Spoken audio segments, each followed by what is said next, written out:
Pembahasan kali ini adalah wawancara konseling, yaitu wawancara yang paling sensitif karena dialami oleh individu yang merasa tidak mampu atau tidak yakin dalam memecahkan masalah-masalah personal.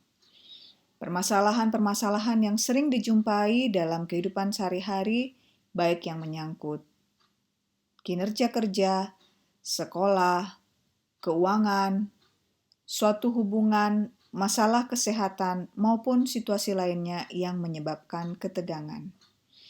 Hai, berjumpa kembali saya Reskiani Mas Bakar pada mata kuliah metode wawancara.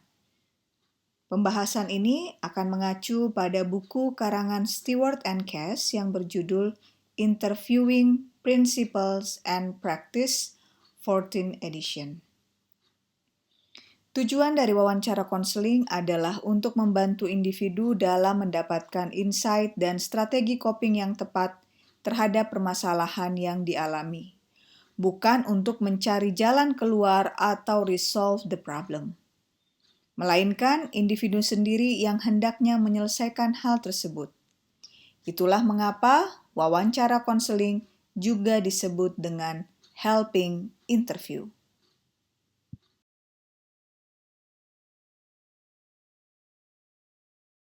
Satu kalimat yang menggambarkan wawancara konseling adalah be a helper, not a problem solver. Tujuan dari pembelajaran kali ini adalah Anda mampu memahami prinsip dasar dari konseling termasuk tanggung jawab etik ketika membantu orang lain. Tujuan yang kedua adalah untuk memahami langkah-langkah yang penting dalam mempersiapkan wawancara konseling. Juga untuk memahami bagaimana pendekatan yang non-direktif dan direktif dalam wawancara konseling. Termasuk pula pembahasan terkait anamnesa dan struktur wawancara konseling serta hal-hal yang penting dalam wawancara konseling. Pembahasan pada sesi ini akan mempersiapkan Anda yang akan membantu orang lain dalam permasalahan kehidupan personal maupun pekerjaan. Namun, bukan untuk menjadi seorang psikoterapis atau mengatasi masalah penting, critical problems, seperti ketergantungan obat atau alkohol, masalah gangguan psikologis yang berat, maupun permasalahan hukum lainnya.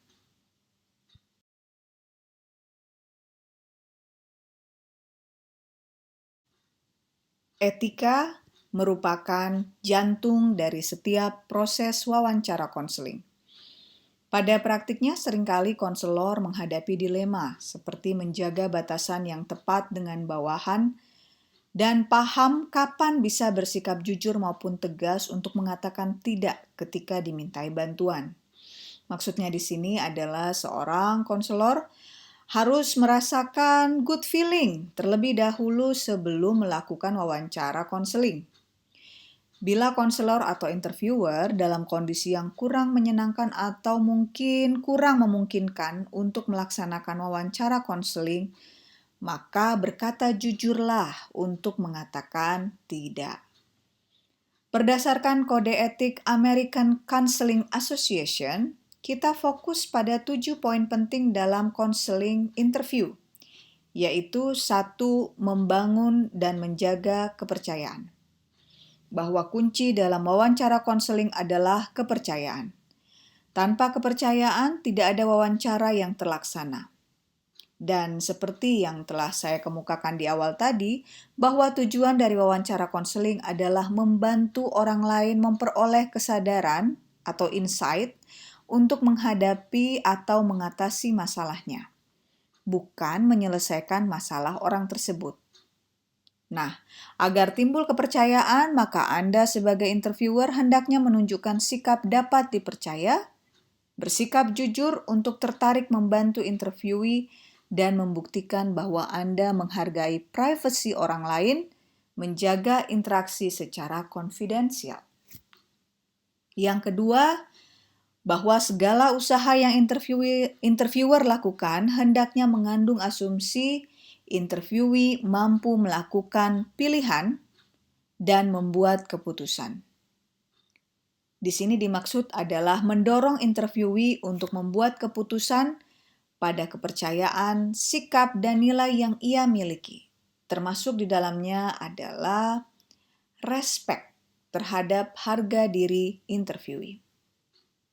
Etika yang ketiga, pahami keterbatasan Anda.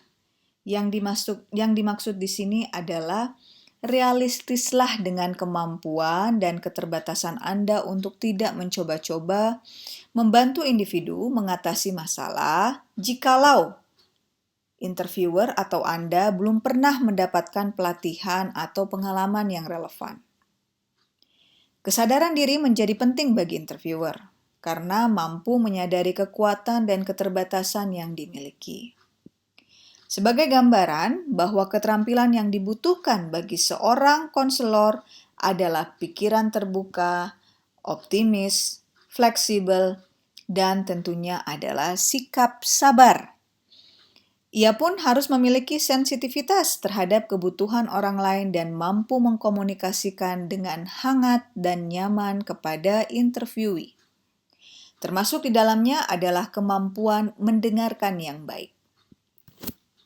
Etika yang keempat, tidak memaksakan nilai pribadi. Penting untuk menyadari bahwa nilai kepercayaan, sikap, dan kepribadian yang interviewer dan interviewee miliki tentu berbeda. Jangan membandingkan nilai yang kita anut dengan milik interviewee. Yang kelima adalah menghadapi perbedaan. Anda harus memahami dan menghargai budaya interviewee dan bagaimana perbedaan budaya yang Anda anut dapat berdampak pada proses wawancara konseling. Yang keenam, menjaga batasan. Dalam wawancara konseling, kita perlu tahu dan menjaga batasan. Berhati-hati apabila wawancara dilakukan untuk membantu seorang siswa yang memiliki suatu masalah. Tujuan dari wawancara yang dilakukan adalah untuk membantu siswa ini mampu menghadapi masalah akademik, sosial, atau keluarga. Jangan misalnya memposisikan diri sebagai orang tua pengganti. Etika yang ketujuh, tidak menyakiti atau tidak merugikan orang lain. Nah, bertindaklah sesuai dengan batasan kompetensi yang Anda miliki untuk menghindari saran yang kurang tepat. Bertindaklah secara legal. Bertindaklah secara tepat secara moral maupun etik, di mana Anda tahu kapan harus merefer interviewee ke profesional lain yang memiliki keterampilan khusus dan kemampuan konseling yang lebih mumpuni.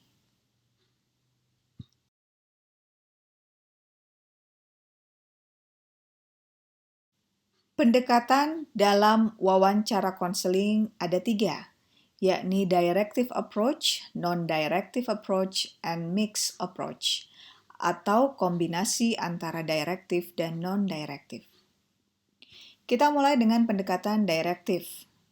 Pendekatan directive menjadikan interviewer sebagai pengontrol jalannya wawancara, mengontrol bagaimana cara penanganan, interaksi yang akan muncul, dan juga durasi wawancara.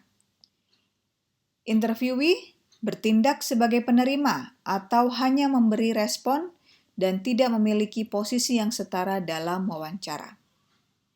Pendekatan direktif ini didasarkan pada asumsi bahwa interviewer tahu lebih banyak mengenai suatu masalah yang menjadi topik dibandingkan interviewee, dan lebih cocok melakukan analisis pada permasalahan tersebut dan merekomendasikan solusi. Pada pendekatan non-direktif, interviewee yang mengontrol arah wawancara, menentukan topik, bagaimana mereka mendiskusikannya, cara penanganan, dan durasi wawancara. Di pendekatan non-direktif ini didasarkan pada asumsi bahwa interviewee lebih mampu daripada interviewer dalam menganalisis masalah. Interviewee dianggap mampu menilai solusi dengan baik dan membuat keputusan yang tepat. Interviewee lah yang harus menjalankan rekomendasi-rekomendasi dan solusi.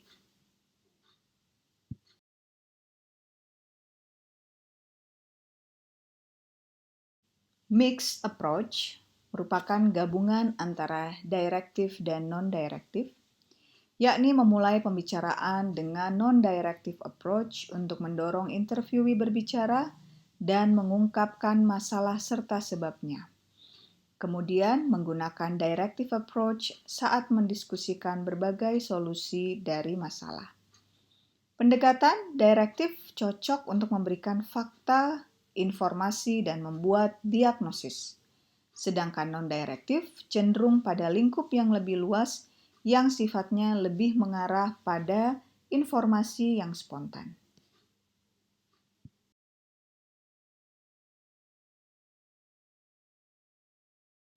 Tidak ada format standar struktur yang baku dalam wawancara konseling. Hartsout, Ehterling, dan Sarl membuat sequential phase model sebagai model yang tepat bagi situasi konseling. Mari kita lihat pada fase emosional atau afektif, yaitu box nomor 1 dan 3, meliputi perasaan kepercayaan interviewee terhadap konselor, juga termasuk perasaan tentang diri sendiri dan masalah yang dihadapi. Pendekatan non-direktif seringkali tepat untuk fase afektif dari interview. Lalu fase kognitif, yaitu box nomor 2 dan 4, meliputi pikiran tentang masalah dan tindakan yang dilakukan. Pendekatan direktif dan juga mix, kombinasi seringkali tepat untuk fase kognitif. Wawancara konseling dimulai dengan membangun raport dan perasaan trust, yaitu fase 1. Lalu dilanjutkan dengan menemukan hakikat dari masalah, yaitu fase 2. Lalu penggalian dan probing tentang perasaan interviewee di fase 3. Dan berujung pada pengambilan keputusan akan tindakan yang akan dilakukan, yaitu fase 4.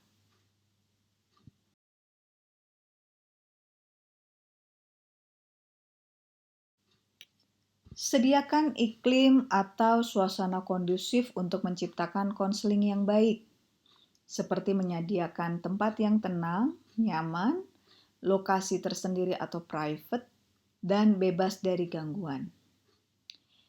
Bisa memilih lokasi-lokasi yang netral ya, seperti lounge, park, atau kantin kantor, di mana interviewee merasakan lebih rileks dan tidak membuat terganggu dari adanya orang lain. Bisa juga dengan menggunakan ruangan sendiri, di rumah maupun di kantor. Apabila memungkinkan, atur tempat duduk sehingga kedua belah pihak bisa mengobrol lebih bebas atau santai. Penelitian menunjukkan bahwa jarak interpersonal yang optimal adalah sekitar 3,5 kaki. Demikian pula dengan pengaturan furniture yang tidak memunculkan perasaan intimidasi maupun kondisi yang tidak menyenangkan bagi interviewee.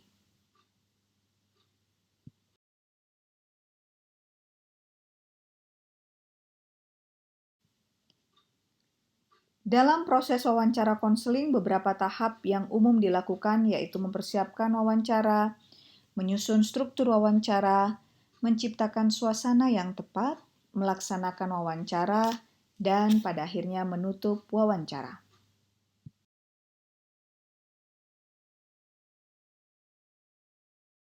Dalam pelaksanaan pembukaan wawancara konseling, terdiri atas perkenalan diri, tujuan wawancara, membangun raport, membangun iklim yang kondusif, serta self-disclosure.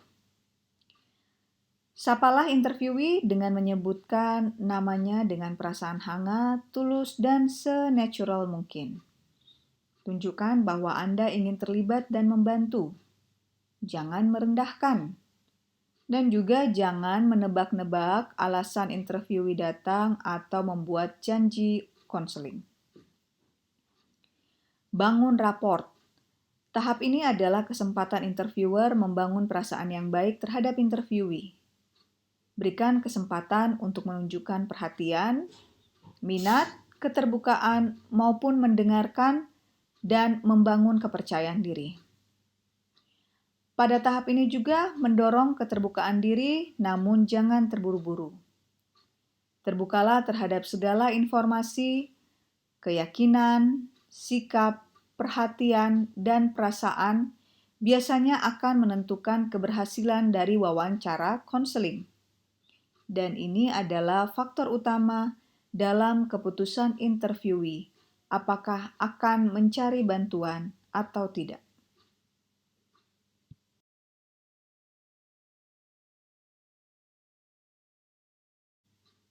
Listening. Untuk mendapatkan inti masalah, interviewer harus memberikan perhatian yang utuh pada ucapan interviewee mengenai hal-hal apa yang disampaikan dan tidak disampaikannya. Jangan mengambil alih pembicaraan atau menginterupsi. Apabila interviewee berhenti berbicara untuk beberapa saat, gunakan bahasa nonverbal untuk mendorong interviewee melanjutkan pembicaraannya, misalnya dengan mencondongkan badan ke depan. Gunakan pula bahasa tubuh seperti menatap kedua bola mata yang akan merefleksikan perhatian dan antusiasme Anda melalui ekspresi wajah.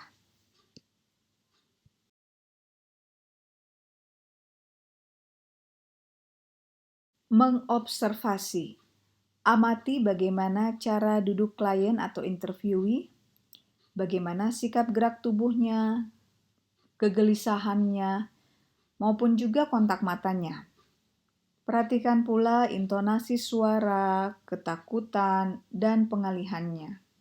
Observasi dapat memberikan petunjuk mengenai seberapa serius masalah yang dihadapi dan seperti apa pikiran-pikiran interviewee. Jika Anda ingin mencatat atau merekam interview, jelaskan terlebih dahulu kepada interviewee mengapa hal itu akan dilakukan. Dan stop jika hal tersebut mempengaruhi jalannya wawancara. Karena beberapa orang ragu atau keberatan bila direkam, sebab mereka hanya percaya pada interviewer, bukan orang lain.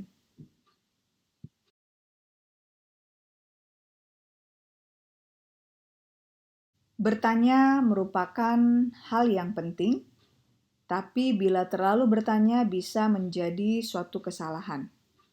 Nah, pertanyaan open-ended berikut ini mendorong interviewee untuk berbicara dan juga mengekspresikan emosinya.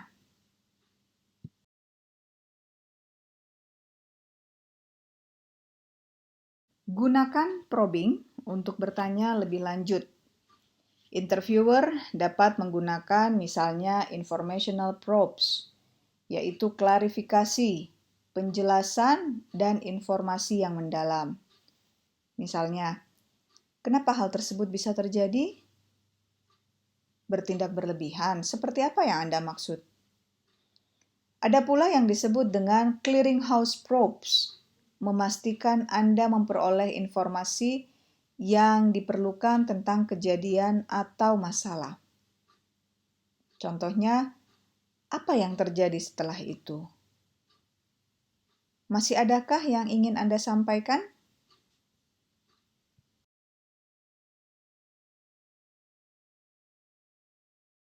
Nah, bagaimana merespon dan memberikan informasi? Pada pembahasan kali ini lebih menekankan pada pendekatan client center yang fokus pada apa yang interviewee ucapkan secara verbal maupun nonverbal, serta menangkap tentang perasaan interviewee terkait dirinya, masalahnya, dan perasaan kepercayaannya kepada interviewer. Respon-respon berikut ini bergerak dalam suatu kontinum dari highly non-directive menuju ke non-directive, lalu directive, dan highly directive.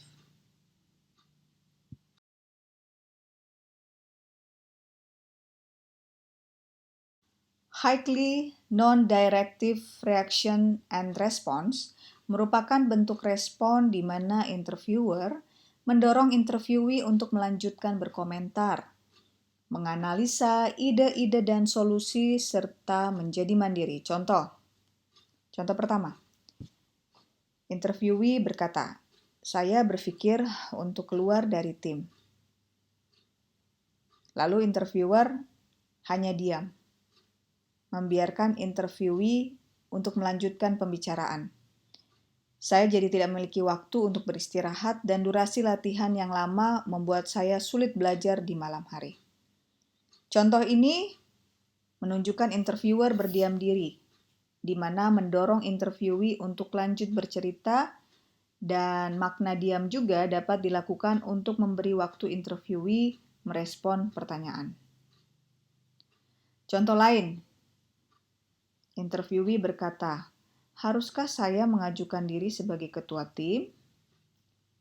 Interviewer kemudian bertanya lagi, "Bagaimana perasaan Anda mengenai hal itu?"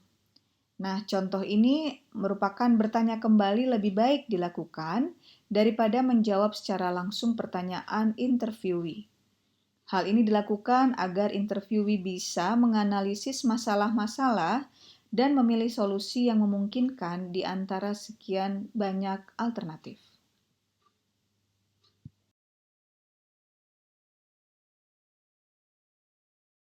Non-directive response merupakan bentuk respon di mana interviewer memberikan informasi dan dorongan, namun tanpa membebankan atau memaksakan niat. Kita lihat pada contoh di slide berikut ini. Interviewee bertanya, "Pilihan apa saja yang bisa saya ambil?" Interviewer menjawab, "Kamu dapat mengambil ujiannya baik nantinya kamu gagal atau berhasil. Kamu hanya butuh nilai C atau kamu tetap dapat melepaskan mata kuliah tersebut dengan IPK minimal." Yang ingin disampaikan dalam bentuk pendekatan ini adalah interviewee tetap dapat melepaskan mata kuliah tersebut dengan IPK minimal tanpa ada pemaksaan. Respon berikutnya adalah directive reaction. Merupakan bentuk respon di mana interviewer memberikan dorongan dan informasi lebih jauh dengan cara ringan dan halus, serta memberikan evaluasi atau penilaian. Contoh, interviewee berkata, "Saya tidak yakin bisa lulus ujian mengemudi." Lalu, interview kemudian merespon, "Mengapa kamu tidak mencobanya terlebih dahulu?"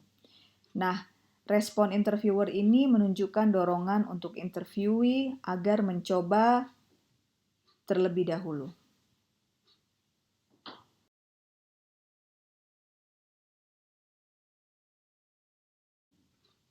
Highly directive reaction and response merupakan bentuk respon yang diberikan pada keadaan yang khusus.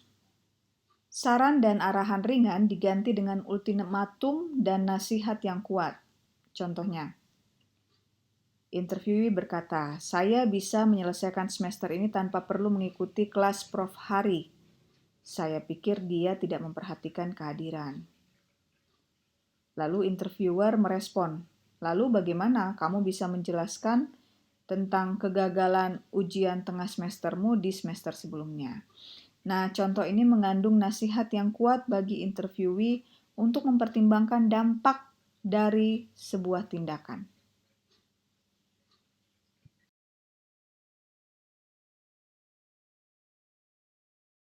Pada tahapan menutup wawancara, libatkan interviewee sebagai partisipan aktif dalam proses ini. Jika interviewee merasa dipaksa atau didorong keluar oleh interviewer, maka kemajuan selama wawancara mungkin akan terhapus, termasuk hubungan yang berkembang. Interviewee harus mengetahui kapan wawancara akan selesai atau ditutup. Jangan memaksakan diri bahwa di akhir konseling akan menemukan solusi dari permasalahan interviewee. Tunjukkan bahwa Anda terbuka jika interviewee ingin berbincang lebih lanjut atau mendiskusikan masalah di kemudian hari.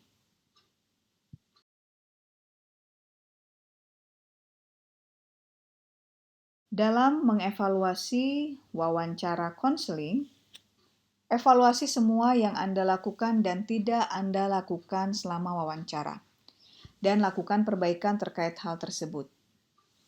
Saat mengevaluasi wawancara konseling, tanyakan pada diri Anda mengenai seberapa memadai Anda dalam meninjau interviewee dan masalah-masalah interviewee sebelumnya. Seberapa tepat respon-respon direktif dan non-direktif yang Anda lakukan? Seberapa terampil teknik-teknik yang Anda gunakan dan juga seberapa baik kemampuan mendengarkan Anda sebagai seorang interviewer.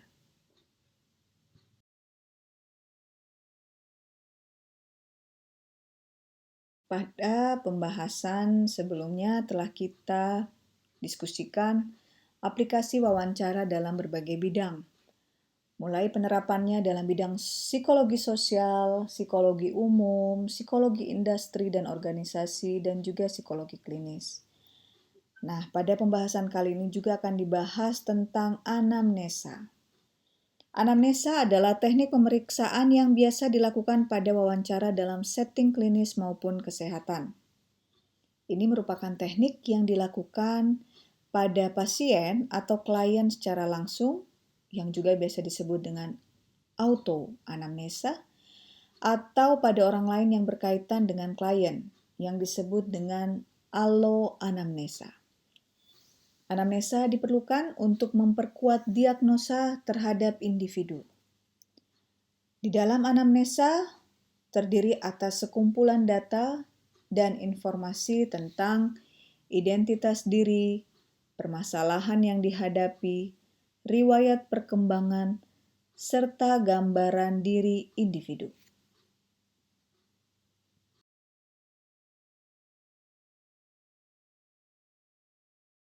Pada slide ini, contoh form untuk identitas diri meliputi nama, jenis kelamin, urutan kelahiran, agama, suku, pendidikan terakhir, prestasi yang pernah diraih, pekerjaan, status perkawinan, dan bila sudah menikah berapa jumlah anak, termasuk pendidikan terakhir, serta kondisi keluarga.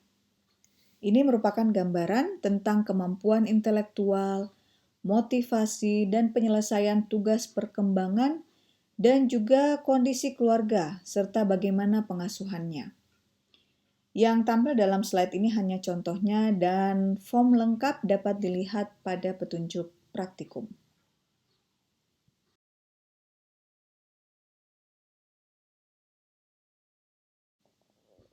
Anamnesa juga mengandung informasi tentang permasalahan yang dihadapi, yang kemungkinan dapat diperoleh dari gejala fisik, gejala psikologis, bagaimana interaksi sosial baik dalam pekerjaan, pendidikan, perkawinan, bahkan juga termasuk kondisi seksual interviewee.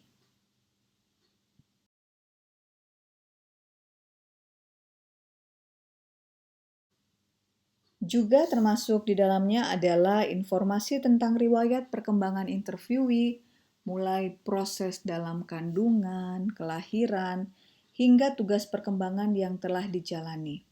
Termasuk di dalamnya adalah bagaimana perkembangan fisik, mental, emosi, serta sosial interviewee.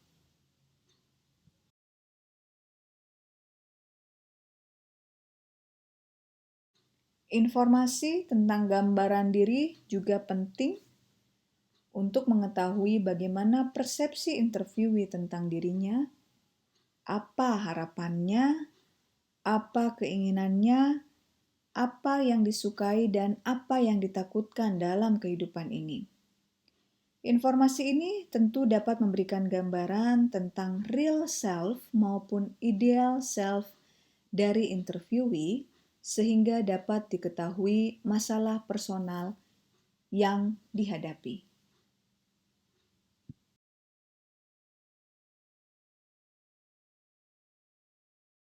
Wawancara konseling merupakan jenis wawancara yang sensitif dan membutuhkan tingkat kepercayaan yang tinggi dalam prosesnya. Pastikan bahwa etika wawancara konseling telah dipahami dan dipahami pula pendekatan serta struktur yang sistematis. Penggalian anamnesa yang detail dan komprehensif dapat memberikan penguat dalam menegakkan diagnosa. Semoga pembahasan ini bermanfaat. Sekian dan terima kasih.